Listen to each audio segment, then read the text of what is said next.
একটা নিউজে দেখছিলাম যে বিরাট কোহলি নাকি বাংলাদেশের সাথে 200-র নিচে রান করবেই না। আর এই কথাটা বলছিল ইন্ডিয়ার বাসেদ্দা, মানে বাসেদ আলী, মানে ওরফে বাসেদ্দা কাকা। বাসেদ্দা কাকা বলছে যে ইন্ডিয়ার বিরাট কোহলি নাকি বাংলাদেশের সাথে 200-র কমে করবে না। এই 100, 150, 115, 20 এরকম রান বিরাট কোহলি করবে না বাংলাদেশের সাথে, ডিরেক্ট 200-র কমে করবেই না। বাসেদ্দা কাকা এই কথাটা বলছিল। আজকে কই বাসেদ্দা কাকা, আপনার কথা কই গেল? আপনার সম্মানটা কই গেল? আপনার বিরাট কোহলি আজকে 6 রানে আউট। যদিও বাংলাদেশ লাস্টের দিকে খুব একটা ভালো করতে পারে নাই, সকাল থেকে অনেক ভালো খেলছিল, 130-এর ভিতরেই 6 উইকেট চলে গেছিল ইন্ডিয়ার। কিন্তু লাস্টে এসে শেষ পর্যন্ত আজকের পুরা দিনে ইন্ডিয়ার রান হয়েছে 339, 6 উইকেট হারাইছে ওরা। আর আশ্বিন আছে 102 রান করে, অপরাজিত জাদেজা 86।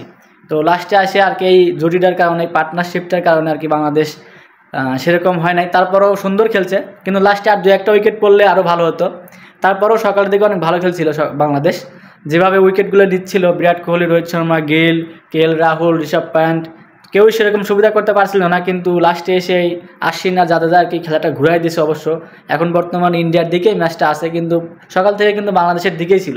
কিন্তু বাসেদ্দা কাকা বলছিল ইন্ডিয়ার সাথে বিরাট কোহলি নাকি বাংলাদেশের সাথে 200-র কমে করবেই না।